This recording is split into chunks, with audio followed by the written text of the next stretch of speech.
Boa noite, boa noite a todos. Meu nome é Matias e eu queria iniciar esse bate-papo primeiramente agradecendo a Luísa, agradecendo a direção do Arautos de uma Nova Era por esse convite, essa oportunidade de falar sobre a doutrina, de poder falar sobre os momentos atuais que nós estamos vivendo, né? Porque é sempre muito prazeroso para mim falar sobre essa doutrina que eu tanto amo, que tanto me ajuda, me ajudou e eu tenho certeza que vai continuar me ajudando durante toda a minha vida, né? E assim, gostaria de também poder levar um pouquinho de reflexão, um pouquinho de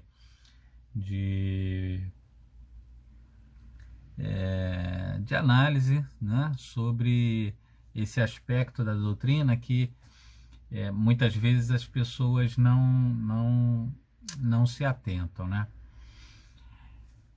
Como é que eu gostaria de iniciar, né, esse nosso tema, né, um pouquinho de análise histórica e a doutrina, ela vem muito em função de que algumas pessoas, muitas vezes, não percebem tão claramente ou tão nitidamente o quanto nós somos assistidos, o quanto a espiritualidade e o próprio Cristo estão presentes nos nossos destinos ou nos destinos do país, da nação. Muitas vezes nós olhamos um pouco das dificuldades vividas pelo planeta, das dificuldades vividas pelo Brasil, e nós muitas vezes desanimamos, né? Acabamos tendo uma visão pessimista de tudo que está acontecendo, e eu já ouvi até mais de uma vez algumas pessoas questionando: será que não deu tudo errado? Será que não está não estamos caminhando para o caos? Eu conheço pessoas que defendem nitidamente que tudo está piorando, né? Que tudo está pior. E aí a gente precisa parar, refletir e analisar a situação para sabermos, né? Está tudo pior mesmo, né? O que nós podemos tirar de lições da história, né? E o papel do espiritismo nesse processo, né? Bom, eu começo falando um pouquinho, né, da Idade Média, na Idade Média, onde conhecida também, né, alguns historiadores chamam a Idade Média da Idade das Trevas. Por que Idade das Trevas, né? É porque era um período onde a vida humana não valia muita coisa, né? O indivíduo não valia muita coisa, o valor do indivíduo era estipulado no seu nascimento. Se o indivíduo vinha de uma família nobre, ele poderia ter melhores condições, mas um camponês, um indivíduo que viesse das classes mais baixas, esse indivíduo ele estava praticamente fadado, né, a uma vida de miséria, caso conseguisse sobreviver à primeira grande batalha, que era a infância, né? A mortalidade infantil era enorme, né? Então só realmente os mais fortes conseguiam sobreviver, né? Saneamento básico não existia, e algumas pessoas podem dizer: poxa, mas não difere muito de agora. Difere sim. Por quê? Porque isso era generalizado. Nós temos hoje em dia alguns locais, alguns pontos onde nós identificamos problemas de saneamento básico, problemas de mortalidade infantil, problema de desnutrição, mas isso não é um problema que é generalizado em toda a sociedade, não é? Em todo o planeta.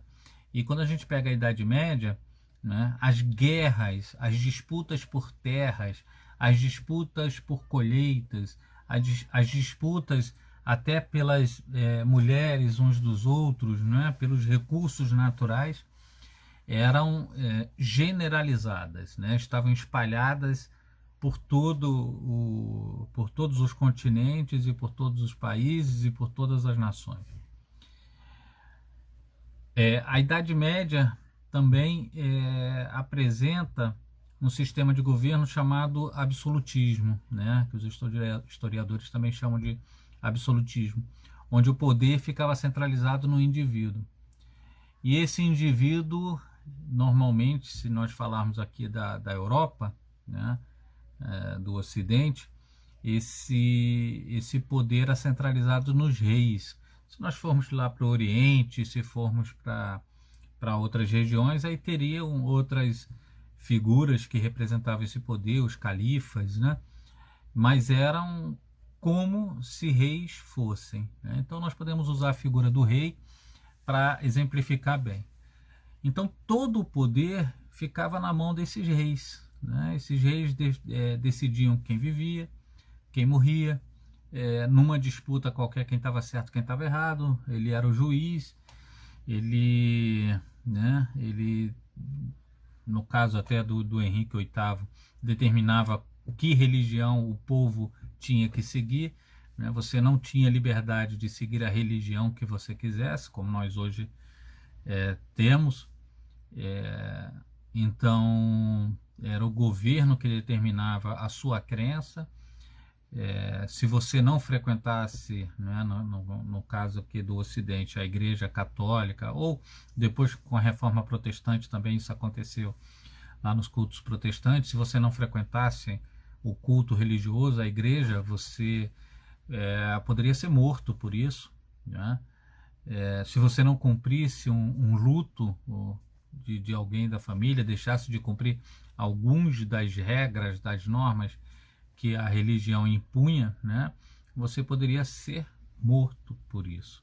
Morto, queimado numa fogueira, ou guilhotinado, né, ou enforcado. Então, foi um período muito difícil da história da humanidade e por isso é chamado de Idade das Trevas, né?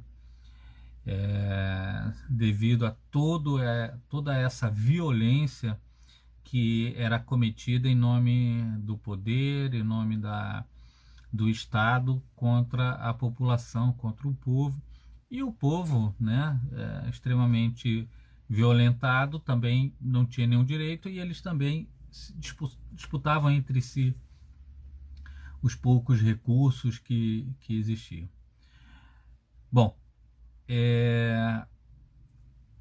e aí o tempo passa, né? O relógio gira, né, lentamente, são séculos que se passam, mas aos poucos esse poder absoluto que a monarquia tinha, ele vai reduzindo, vai se esvaindo.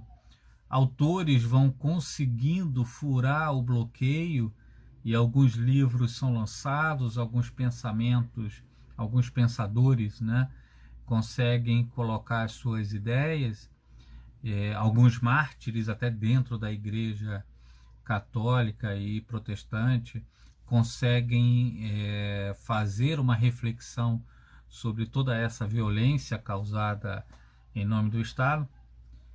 E eis que no século XVIII tem um movimento chamado de Iluminismo. O que é o Iluminismo, né? O Iluminismo, ele, como nós tínhamos a Idade das Trevas, nós temos a Idade da Luz, né? E essa Idade da Luz, mais conhecido como Iluminismo, né, que vem romper com esse conceito absoluto de poder justamente porque coloca não o rei, né, não um indivíduo como detentor de toda a verdade, né? No absolutismo, o rei era visto como um representante de Deus na Terra, então ele era considerado um ser infalível, não poderia, ninguém acreditava que o rei pudesse falhar em suas decisões, em suas escolhas, então o rei era a figura da perfeição, né? O iluminismo vem trazer uma reflexão de que não é bem assim, né? E a palavra correta é reflexão mesmo, porque o iluminismo ele vem propor primeiro uma noção de liberdade, liberdade de pensamento, liberdade de crença, onde o indivíduo poderia ter a crença, né, a religião que lhe agradasse mais, né? Veio trazer a ideia do racionalismo, onde o indivíduo precisava pensar e analisar as situações e tirar conclusões, em fazer as suas escolhas, né? E sofrer as consequências das suas escolhas, né? Então a noção de livre-arbítrio, né, a partir do iluminismo ganha uma outra proporção, né? Então os autores do iluminismo vêm propor uma nova frente de reflexão para o indivíduo, voltada na reflexão, voltada na liberdade. Bom, como eu disse antes, o iluminismo ele chega na Terra, né, principalmente na Europa, no século XVIII, né, através de John Locke, né, Rousseau, e é através do iluminismo que as portas se abrem para o espiritismo. O interessante é isso. É esse encadeamento dos fatos históricos que vão culminar, né, com o lançamento do Livro dos Espíritos por Allan Kardec, né? Como é que nós chegamos a isso, né? O iluminismo, como eu falei, ele pregava a razão, né? O pensamento lógico, o pensamento racional. E nessa esteira dessa lógica, desse pensamento racional, vem o positivismo, né? O positivismo, que é quase que uma derivação do iluminismo, onde vai propor de que todos os fenômenos da natureza devem e podem ser testados, validados, conferidos. É praticamente uma evolução do processo e da metodologia científica através do positivismo. E esse positivismo ele também vem propor de que tudo o que não pode ser testado e provado não existe, né? Então, a partir desse pensamento positivista, que é fruto, né, da abertura que o iluminismo trouxe, se instala na comunidade europeia, na comunidade científica, nos pensadores, né, o início do materialismo, né? Materialismo que, na época do absolutismo, era praticamente uma pena de morte, né? Você se ser materialista, dizer que não acreditava em Deus, você, né, por muito menos você morria.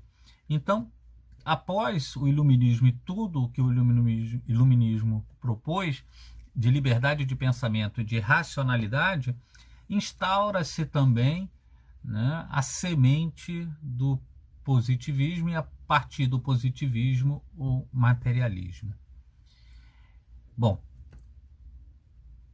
o espiritismo ele vem justamente para fazer esse contraponto, né? É no momento adequado, foi no momento onde o Cristo e toda a comunidade espiritual que administra, rege, gerencia os destinos da Terra, identificou que era o momento adequado.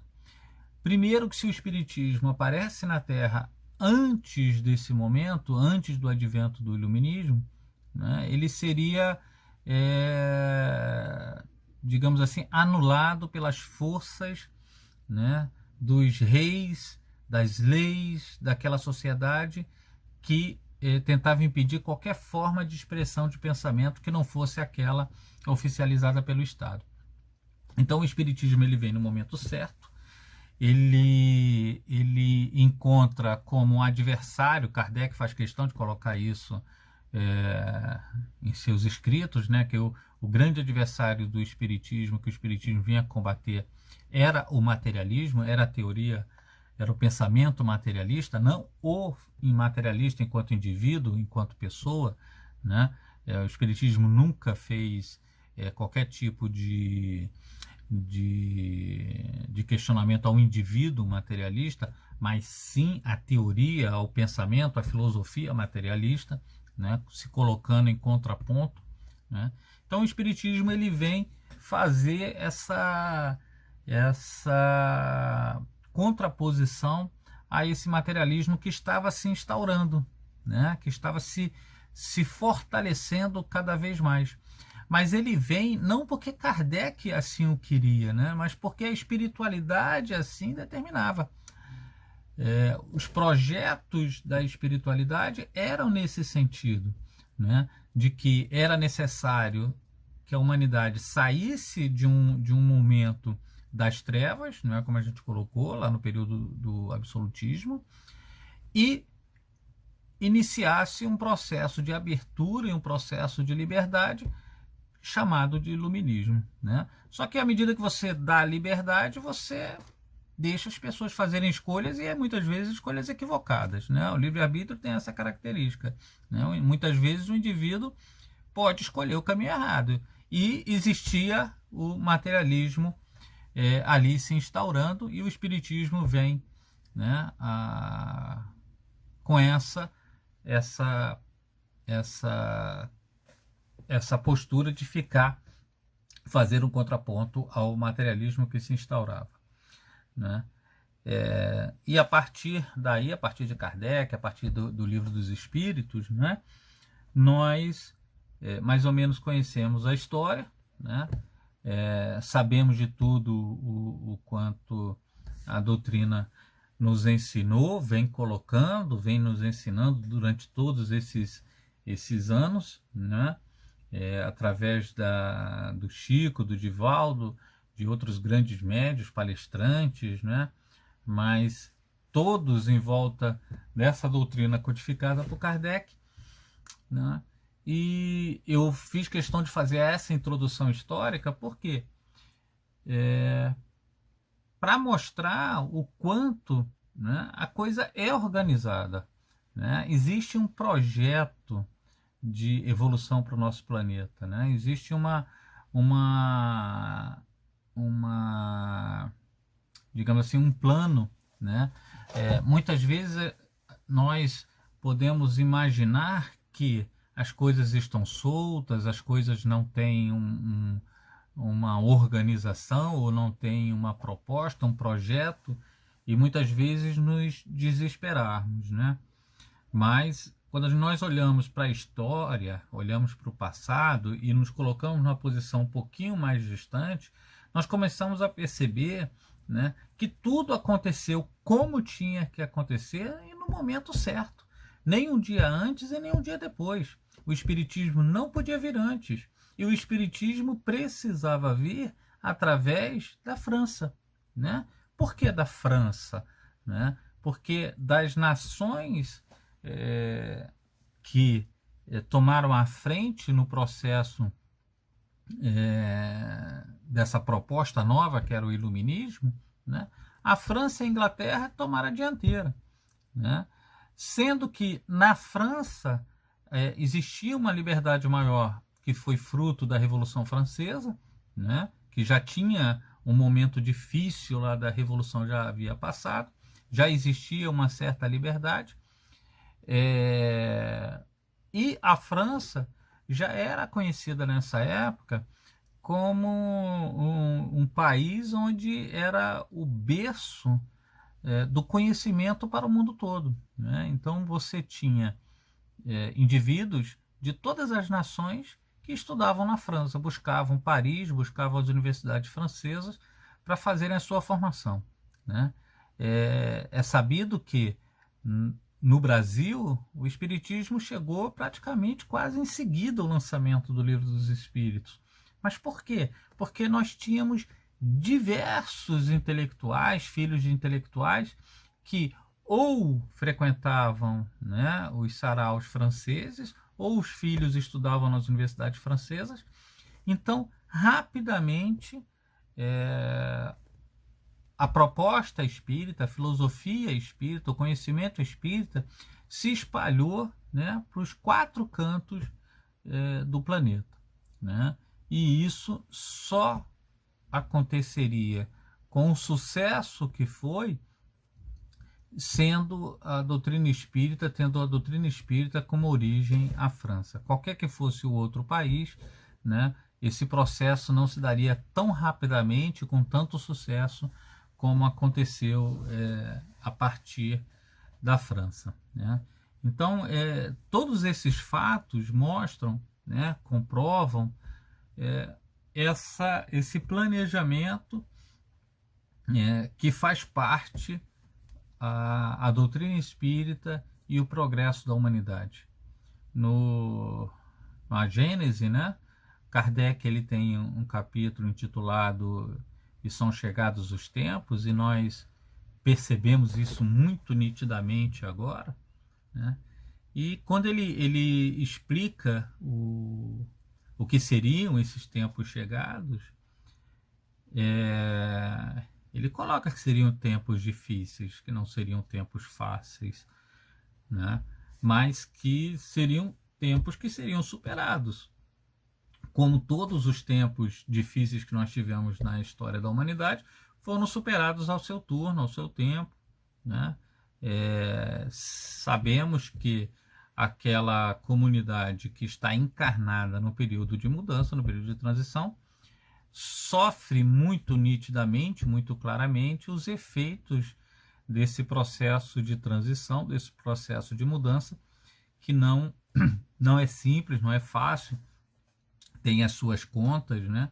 Mas que nós já aprendemos também com a doutrina, que todos nós passamos pelo crivo da lei de causa e efeito. Então, se nós estamos tendo essa oportunidade de estarmos aqui encarnados no momento de transição do planeta, onde o planeta precisa passar por todas essas crises, ou todas essas convulsões, ou todos esses problemas que a nossa sociedade apresenta, principalmente no Brasil, mas a gente percebe também alguns problemas em alguns outros países, não em todos, né, mas em alguns.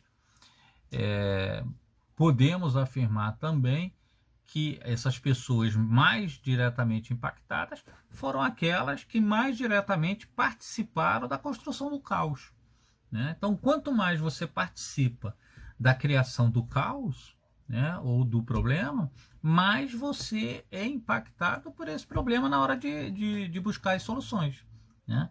Então, todos nós que estivermos aqui encarnados, passando por esse processo, a doutrina já nos ensina que, através da lei de causa e efeito, somos também aqueles que mais contribuíram para essa desordem, e temos que sofrer as consequências disso, valorizar a mudança, valorizarmos a construção desse novo planeta, desse novo mundo, né? Agora, a reflexão que a gente quer propor é justamente essa, né? De que não existe processo acontecendo que não esteja sob a direção, a ordem do Criador, né?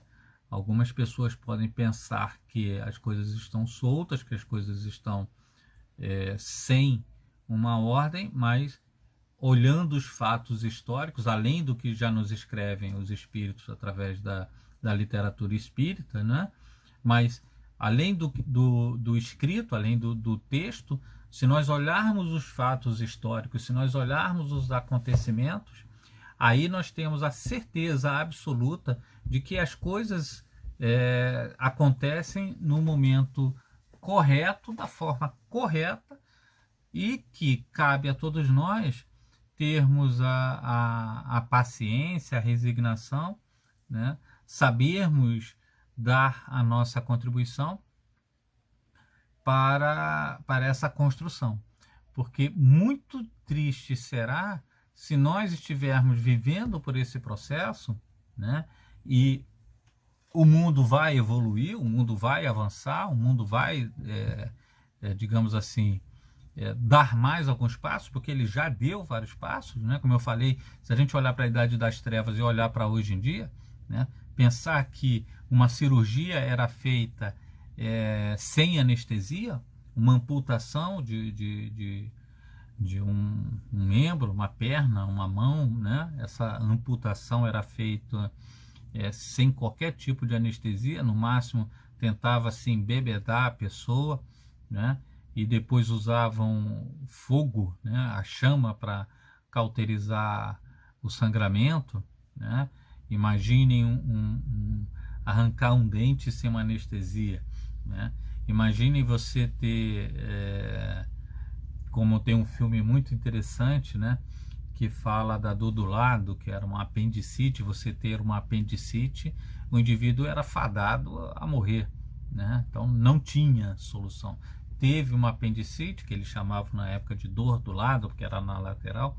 Se você tivesse uma apendicite, você morria, não tinha alternativa, né?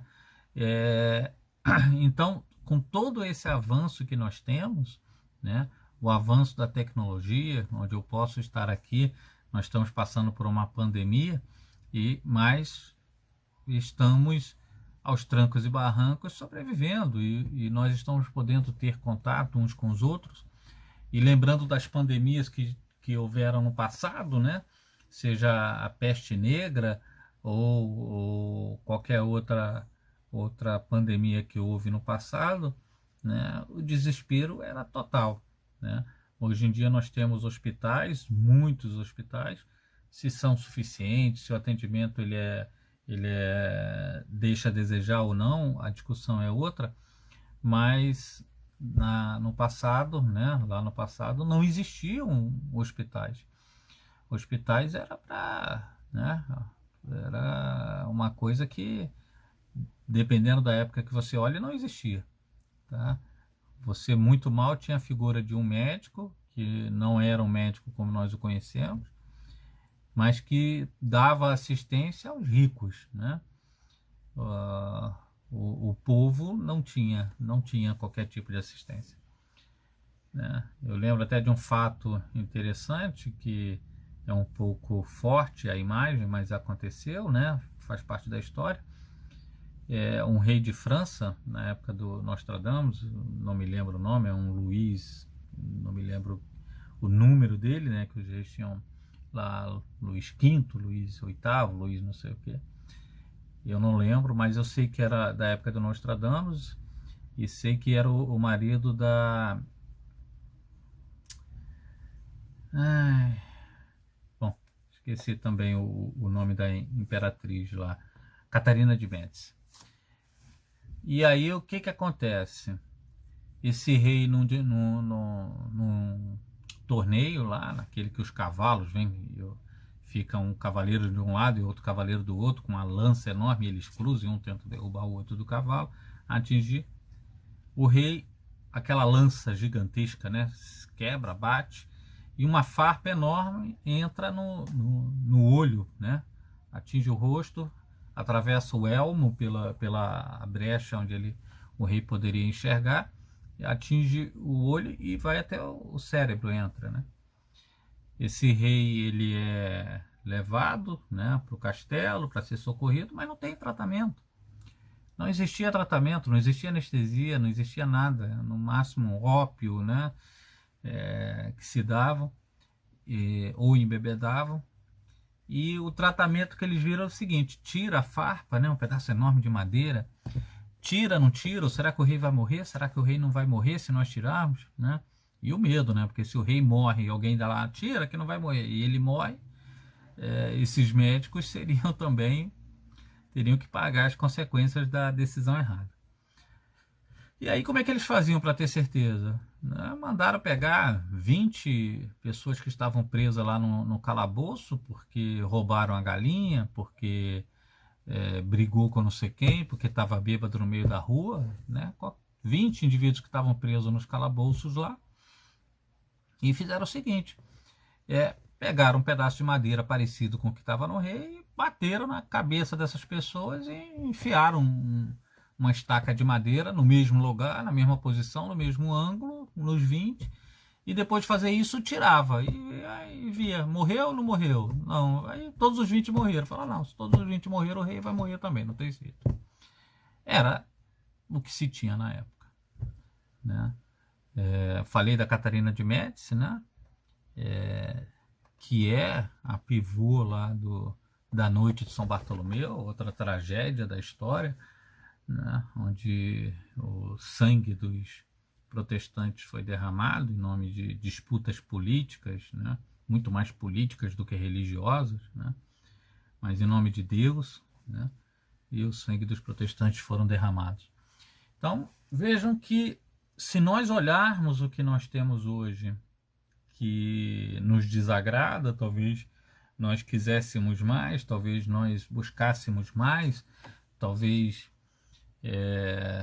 tivéssemos até condições de ter mais do que nós temos atualmente, seja em legislação, seja em políticos, seja em economia, seja em emprego, seja em saúde, em educação. Se nós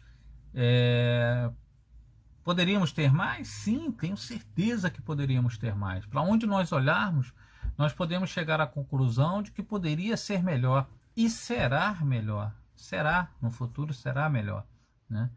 Mas, quando nós olhamos para trás, olhamos para o passado, nós vemos que muito já foi feito, né? Muito já foi feito, né? E foi feito no tempo certo, né? As entidades espirituais que governam o nosso país, que governam o nosso planeta, eles são muito especialistas nisso. Tem um amigo que ele diz o seguinte, né? A gente acha que os espíritos que estão comandando a evolução, será que eles estão fazendo isso a primeira vez? Será que eles estão experimentando? É claro que não. Um espírito do nível de Jesus, ele já deve ter coordenado a evolução de N outros planetas. E quem nos garante que ele só cuide do nosso planeta aqui? Né? Ele pode estar envolvido com a evolução de outros planetas. Então, eles são especialistas nisso, né? Eles fazem isso com muita frequência. Todos eles conhecem muito bem esse processo. Nós, seres humanos, com as nossas, com o nosso orgulho, com as nossas imperfeições, com as nossas birras, né? Intrigas, com as nossas criancices comportamentais, né? Eles estão extremamente acostumados a lidar conosco. Porque eles também já passaram por isso, viveram na pele, vivenciaram todo esse processo evolutivo. E outro que os mais experientes, aqueles que estão no comando, que estão à frente desse processo, eles já comandaram outros mundos nesse processo de evolução. Eles não são amadores. Eles não estão fazendo isso pela primeira vez, né? Então, é um processo que está entregue nas mãos dos melhores e vai acontecer e está acontecendo da melhor maneira possível. É claro que a nossa ansiedade gostaria que esse processo todo se desse mais rapidamente, acontecesse mais rapidamente, né? Mas é típico de quem está inserido aqui no mundo com a existência, né? Que ronda aí os 80 anos de idade, né? Que é o tempo médio aqui de vida do indivíduo na Terra, né? Então a gente quer que tudo se resolva nesse espaço de tempo, de 50, 60, 70, 80 anos, né? Que é para que eu colha os frutos agora, nessa existência.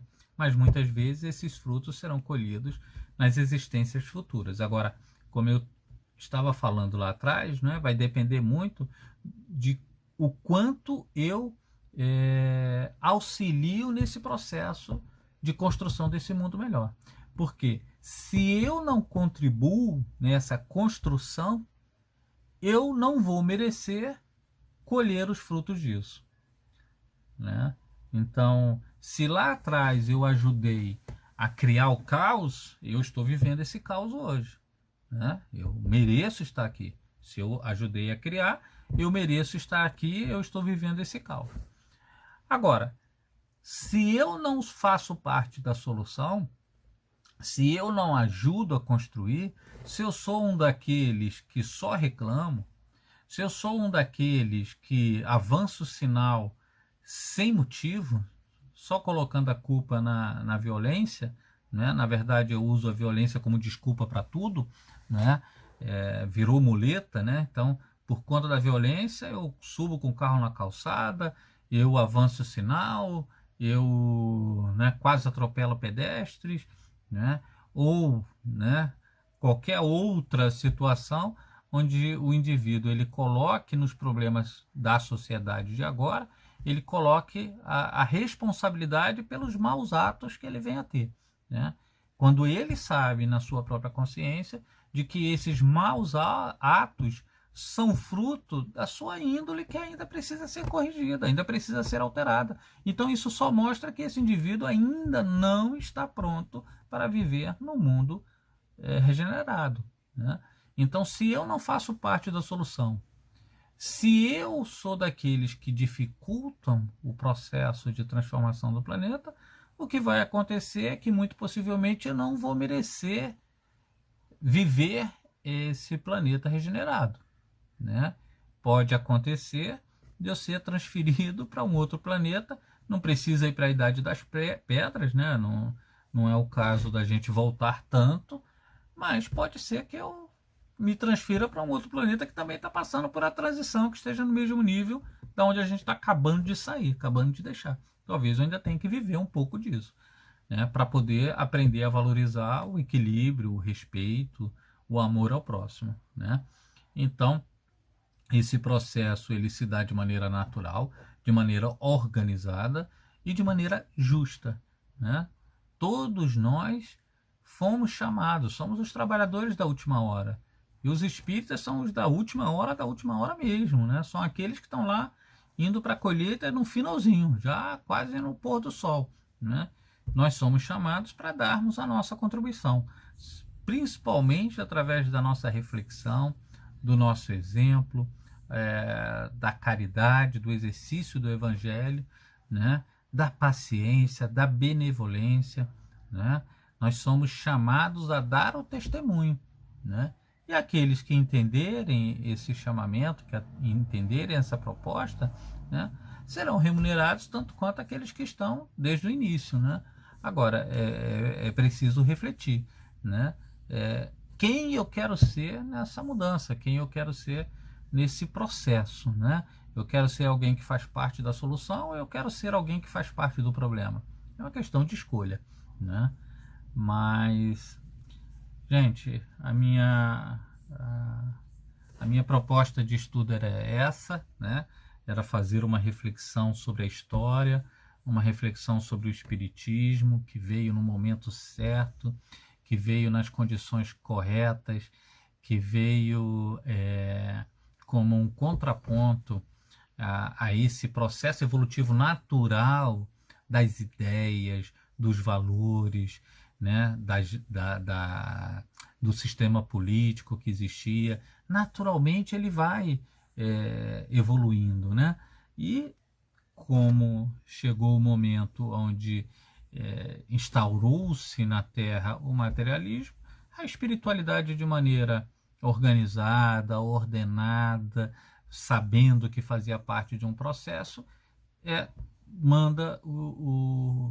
percebe que é chegado o momento dos espíritos se manifestarem, as mesas começam a girar, porque é chegado o momento de fazer o contraponto à ideia materialista, que naturalmente se instauraria, não tinha como, o materialismo iria se instaurar de qualquer jeito. Agora, a espiritualidade permite, mas manda um contraponto, que é a doutrina espírita. E esse materialismo ele acaba ganhando força, né? E uma observação é que a gente tem pensamento materialista, postura, comportamento materialista, até dentro das religiões, inclusive dentro do espiritismo. Tem uma postura, tem um comportamento, né, onde ele visa, como eu tinha colocado antes, somente o seu bem-estar na atual existência, esquecendo que ele é um ser espiritual e eterno, né? Ele, no fundo, apesar de levantar a bandeira da doutrina espírita, ele começa a ter comportamentos materialistas, né? Posturas materialistas. E a gente vê isso dentro, né, das casas espíritas, a gente vê isso dentro das igrejas evangélicas, católicas, né, dos templos muçulmanos, né? A gente vê os indivíduos, apesar de defenderem uma crença religiosa, nós vemos os indivíduos com comportamento típico, né, típico da filosofia materialista, né? Então, que estão completamente em contraponto ao Evangelho do Cristo, né? O Evangelho do Cristo muitas vezes fica só no discurso. Então, esse Evangelho vivido ali, né, no dia a dia, no orar e vigiar, no fazer a caridade, na benevolência, que nós somos convidados através da doutrina espírita. E aqueles que compreenderem e seguirem essa proposta, né, estarão se habilitando a colher os frutos dessa construção desse mundo que vai se instaurar muito em brevemente aí, esse mundo regenerado. Muito obrigado a todos, muito obrigado novamente a Luísa, a toda a direção do Arautos de uma Nova Era, e que possamos estar novamente juntos muito em breve. Tá? Então, agradeço a todos, fiquem com Deus, né? Cabeça erguida, sorriso no rosto, felicidade, amor no coração, olhando para o lado e transbordando amor para todos quantos estão ao nosso lado, né? Muita paz a todos, que Deus nos abençoe hoje e todo sempre. Que assim seja.